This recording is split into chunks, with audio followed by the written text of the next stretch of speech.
En el día de hoy vamos a hablar de un tema muy interesante en el modelamiento estadístico, que es el tema de los efectos aleatorios.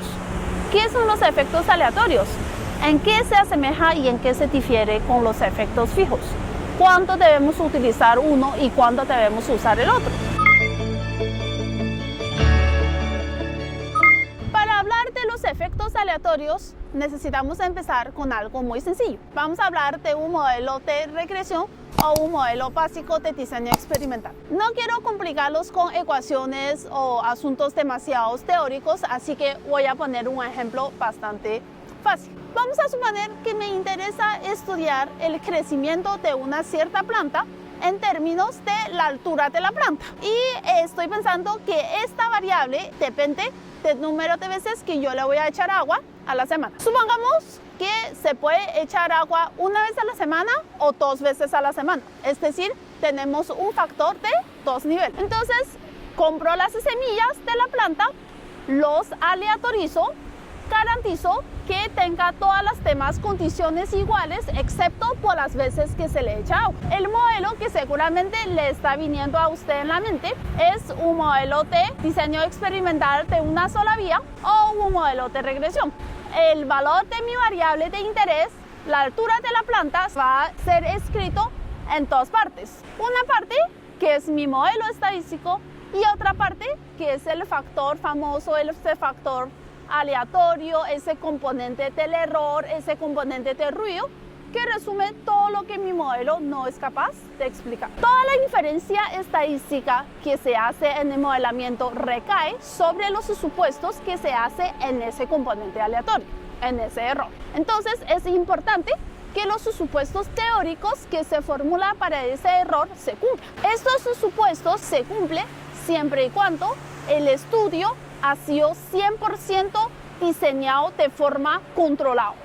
¿Qué quiere decir eso? Que las semillas lo compramos, las aleatorizamos para que las diferentes semillas que se someten a distintos tratamientos sean homogéneos entre ellos. Y aparte de eso, se necesita garantizar que los otros factores que pueden afectar sobre el crecimiento de la planta estén controlados 100%.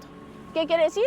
Que no tenemos ninguna otra variable que pueda afectar sobre la altura de esas plantas que yo no estoy teniendo en cuenta en el modelo. Entonces, todas las plantas tienen que estar sometidos a la misma temperatura, al mismo nivel de exposición solar, tiene que tener exactamente la misma humedad alrededor, etcétera, totalmente controlado. Si esto se cumple, entonces el modelo básico de diseño experimental sería totalmente válido, es decir, los supuestos que nosotros tenemos del componente aleatorio se cumplen y el modelo sería correcto. ¿Qué significa que se cumplan los supuestos?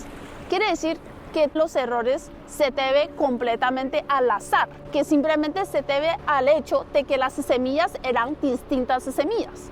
No se debe a ningún otro efecto que se pueda observar o que podamos eventualmente controlar. Una vez más, quiero enfatizar que el modelo está compuesto por 2 partes.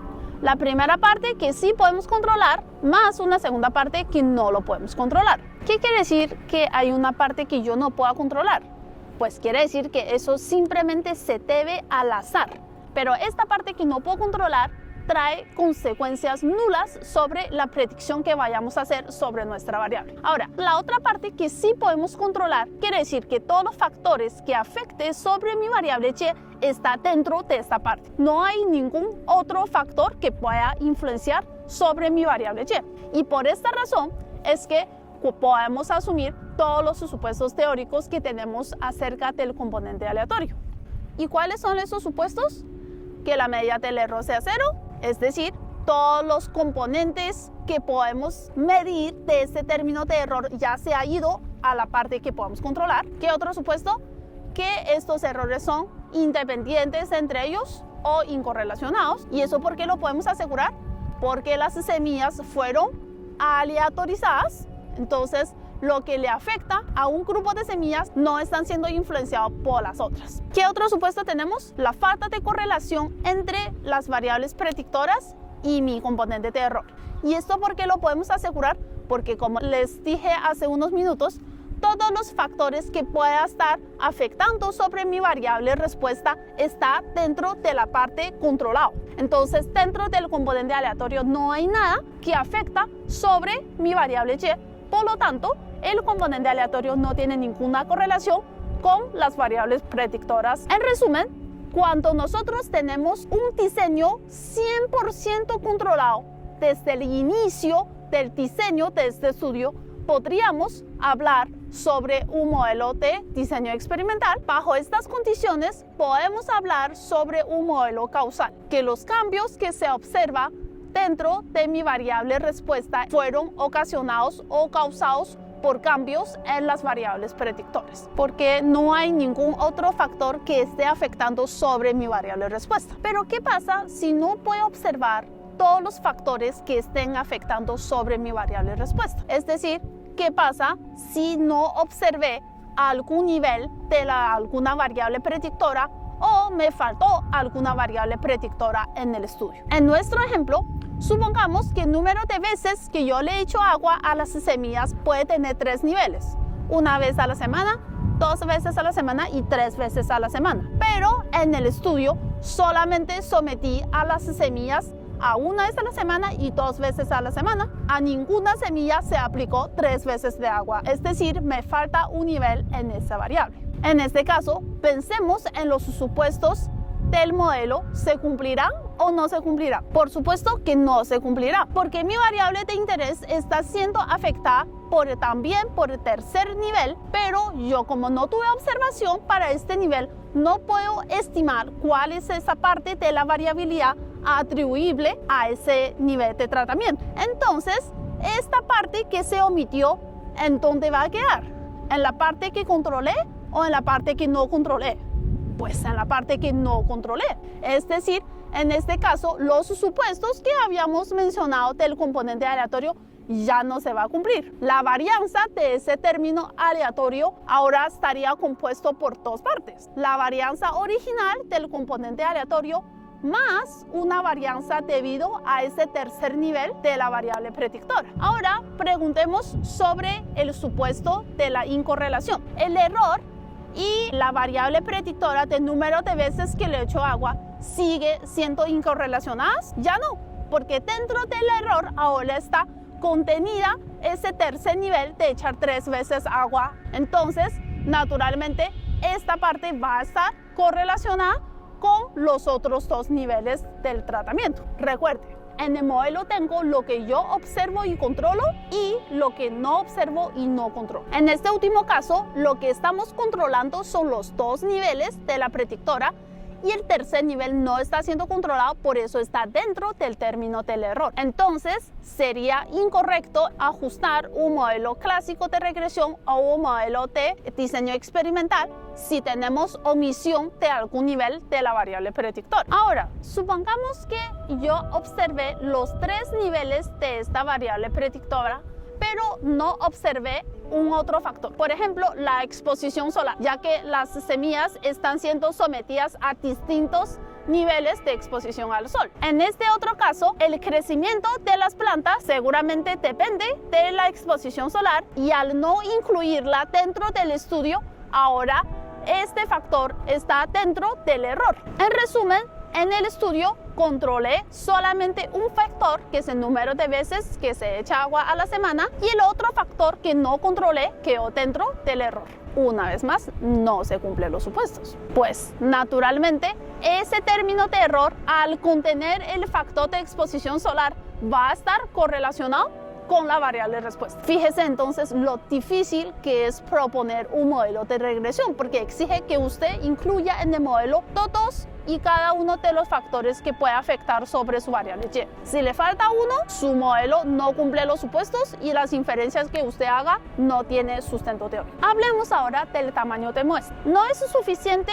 con observar todos los niveles de un factor o de las variables predictoras, sino que debemos garantizar que dentro de cada nivel, de cada variable predictora, tengamos un número suficiente de observaciones que sea representativa, que nos permite estimar adecuadamente la variabilidad dentro de cada nivel. Si nos hace falta el tamaño de muestra, Por ejemplo, en el caso de las semillas, digamos que para el tercer nivel solamente tengo 2 observaciones. Con 2 observaciones puedo estimar confiablemente la varianza dentro de ese nivel. No lo podemos hacer. Así que esa varianza del tercer nivel sigue siendo controlado, ya no está controlado, a pesar de que sí observé datos en ese nivel. Entonces, en este caso, esa variabilidad de tercer nivel va a quedar en la parte que no se controla, es decir, una vez más, va a entrar al término del error. Así que la variabilidad de la parte no controlada de nuevo se descompone en 2 partes. La variabilidad original, que se debe meramente al azar, y la variabilidad de tercer nivel, que lastimosamente no lo podemos calcular, no lo podemos controlar por la falta de tamaño de muestra. Fíjese lo importante que es tener un adecuado tamaño de muestra, no solamente el tamaño total de todo el estudio, sino dentro de cada nivel de todos los factores. Eso quiere decir que no puedo formular ningún modelo bajo estas condiciones difíciles de cumplir? No. De hecho, muchos estudios que nosotros tenemos no son 100% experimentales. Muchas veces son observacionales. Los individuos se sometieron a distintos tratamientos no por aleatorización, sino porque lo quisieron así. En este caso, obviamente hay sesgo de selección y eso va a afectar sobre los resultados obtenidos. Al menos que logremos controlar ese sesgo por medio de técnicas de causalidad. En todo caso, cuando tenemos estudios observacionales, a pesar de no tener todas las condiciones de control de 100%, cuando no tenemos suficiente de tamaño muestra, igual podemos formular modelos estadísticos, pero necesitamos algo más, necesitamos algo aparte del modelo clásico que conocemos. Y ustedes ya estarán pensando a qué me refiero, precisamente a los modelos con efectos aleatorios, ya que ese componente aleatorio permite modelar las variabilidades que no estamos controlando y que quedó dentro del componente de error. Entonces, lo que hacen los efectos aleatorios es sacar esa parte de variabilidad del error y lo modela aparte. Igual vamos a tener 2 partes, la parte que controlo y la parte que no controlo, sino que esa parte que no controlo ahora lo vamos a dividir en 2, los efectos aleatorios y el error. En el error va a los mismos supuestos que hemos comentado antes y en la otra parte incluimos la variabilidad que queremos modelar. En resumen, ahora nuestro estudio tiene 3 partes. La parte que es 100% controlado, la parte que no es 100% controlado, pero podemos modelar su variabilidad, y la tercera parte, que es el error, que es meramente aleatorio. De esas 3 partes, la primera entonces es lo que clásicamente se conoce como los efectos fijos, esa parte que es 100% controlable. Esa segunda parte, que no es controlable, pero que podemos modelar la variabilidad, eso es la parte de los efectos aleatorios. Y la tercera parte, pues el error. Ahora hablamos de la predicción de mi variable de interés. Hablemos sobre la altura de las plantas. Supongamos que yo quiero predecir el valor promedio de altura de todas las plantas que fueron sometidos a 2 veces de agua por semana. ¿Cuál es esa predicción? Lo que usted está pensando justo ahora.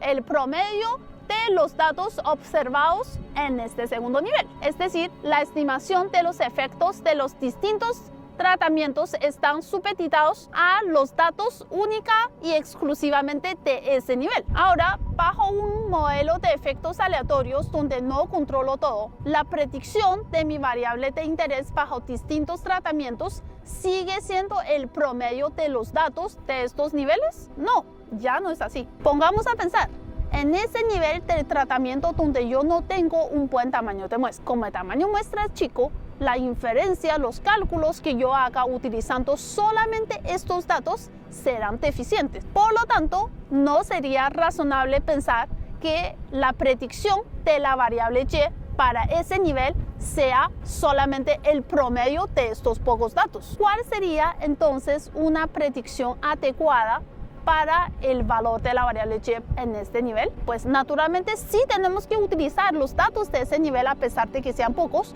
pero también tenemos que pedir ayuda a los demás datos, a los datos que fueron sometidos a otros niveles. De esta forma, la predicción va a resultar ser un promedio ponderado entre el promedio de los datos del nivel que me interesa estimar y los datos de otros niveles. Ahora, pensemos cómo sería la predicción para un nivel que sí tenga buenos datos. El hecho de que tengamos otros niveles con pocos datos, eso también va a traer una consecuencia sobre los otros niveles, a pesar de que esto sí tenga buena cantidad de datos. Entonces, la predicción para estos niveles, incluso con buen tamaño de muestra, seguirá siendo una combinación entre el promedio de los datos de ese nivel con promedio de los datos fuera de ese nivel. ¿De qué dependen esas ponderaciones? Ahí más adelante les cuento. Pues esas ponderaciones de forma lógica, instintiva, tiene que depender del tamaño de muestra, ya que entre más datos yo tenga dentro de un nivel, más confiable sería la estimación dentro de este nivel.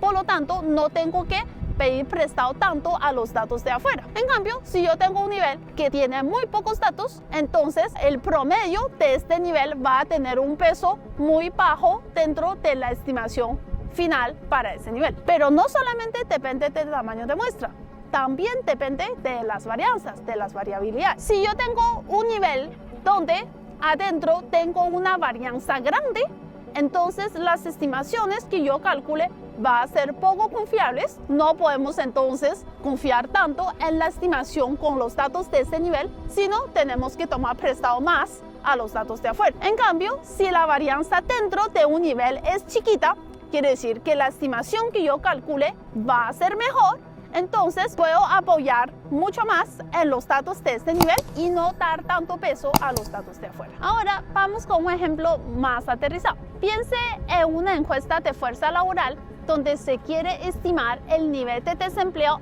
en ciudad. Los datos vienen de un diseño muestral complejo, donde seguramente para algunas ciudades nosotros tenemos un buen tamaño de muestra, pero para algunas otras ciudades no hay suficientes datos, o incluso puede ser que ciertas ciudades no fueron incluidas dentro de la encuesta, es decir, tenemos muestra cero en algunas ciudades. Una vez más, ¿sería correcto que la predicción del nivel de desempleo sea solamente utilizando los datos de esa ciudad? No, porque hay ciudades que no tienen tamaño de muestra o tiene tamaño de muestra muy deficiente. En este caso, lo que se puede utilizar es un modelo mixto que tenga la parte del efecto fijo y la parte del efecto aleatorio. Y el efecto aleatorio tiene que ser las ciudades, porque precisamente estoy interesada en estimar la tasa de desempleo en las ciudades. Entonces, las estimaciones para las ciudades que tuvieron un buen tamaño de muestra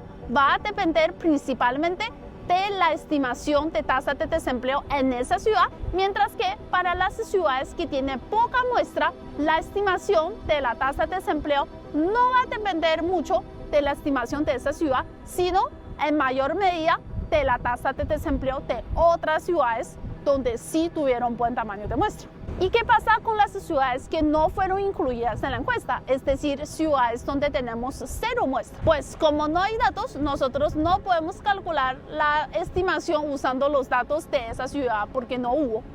Entonces, 100% va a depender de los datos de la tasa de desempleo de las ciudades que sí fueron incluidos dentro del estudio. Ahora, si incluimos las regiones o departamentos dentro del estudio, los podemos incluir como efectos fijos porque tengo muestra bien controlada dentro de cada región y además todas las regiones fueron incluidas en el estudio.